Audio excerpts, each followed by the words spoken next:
Good morning, everyone. Thank you, Father Paul, for allowing me to recite and preach today. One day, a man comes to a confession. Father, all day I hear a voice telling me what I have to do. Do you think I am possessed by the devil? The priest said, No, son, you are married.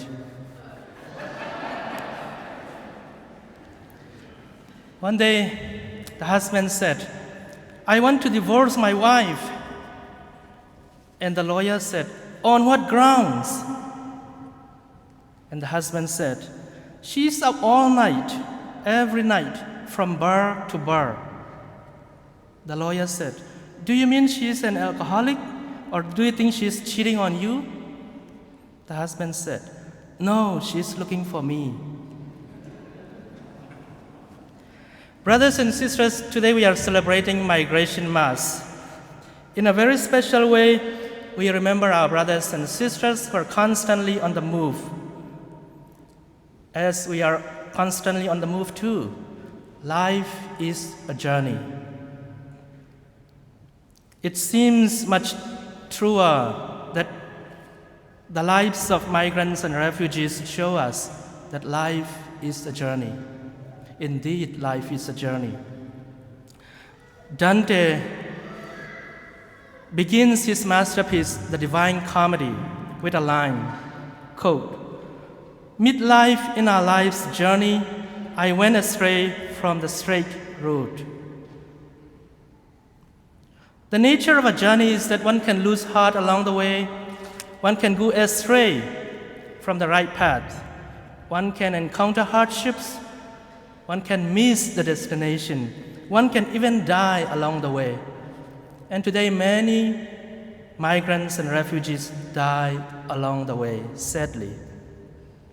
Just like many Jews in the desert who are journeying to the promised land, some of them died in the desert along the way.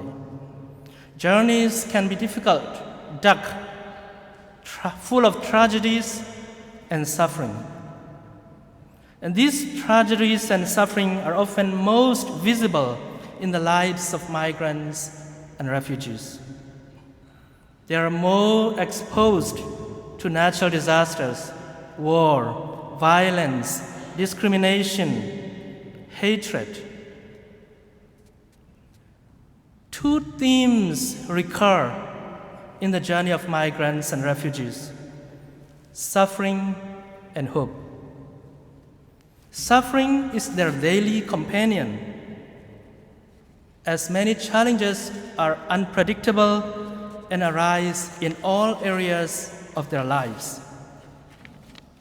Language barriers, cultural shock, depression, potential loss of identity are some most common challenges refugees and migrants experience in their lives. But what does the scripture say about migrants and refugees? The Hebrew scriptures, or the Old Testament, considers sojourners, strangers, or foreigners to be anyone who lives with the Jews but belong to a different ethnic group. Ruth is the best example.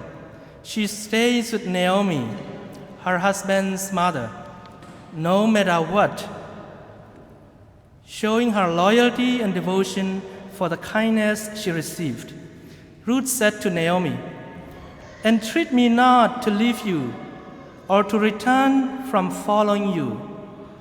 For where you go, I will go, and where you lodge, I will lodge. Your people shall be my people, and your God, my God. Where you die, I will die, and there will I be buried. There are other many passages that shows us that in the Old Testament, strangers, foreigners, migrants, refugees are shown kindness and hospitality.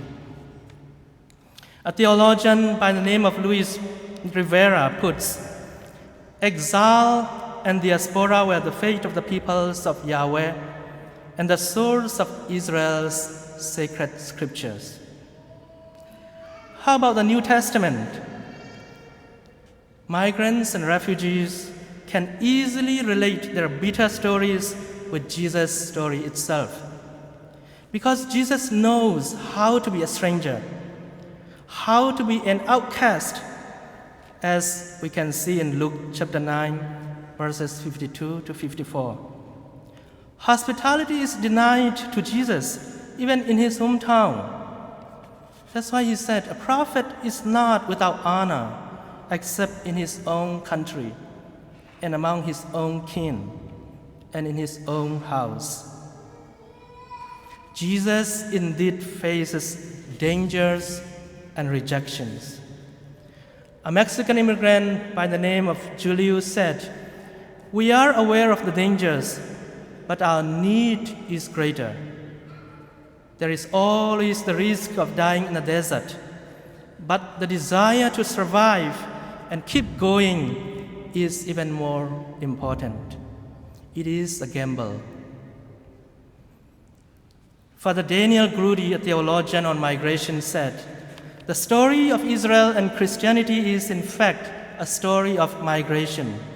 The people of God came into being through a migration experience when God called Abraham to leave his homeland and venture forth into new and unknown territory, where God's promises would be revealed to him. In times of famine, Jacob's sons migrated to Egypt in search of food.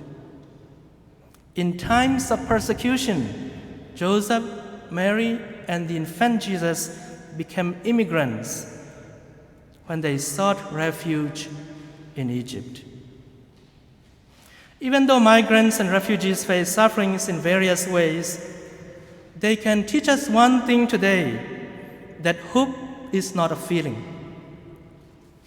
Hope is a deliberate choice when the world around seems so dark. That hope does not depend on a feeling, but hope depends on faith in God. Hope is indeed a virtue. Today, brothers and sisters, we journey together with migrants, immigrants, and refugees because we are all pilgrims on this earth. Jesus tells us that every encounter with refugee or immigrant or migrant is an opportunity to encounter him. Many Jesuses walk in the streets today. Many Jesuses walk in our neighborhood. At the end of our life journey, we will be asked, "You give me drink when I'm thirsty. You give me food when I'm hungry." Will Jesus say to us, "I was a stranger and you welcomed me"?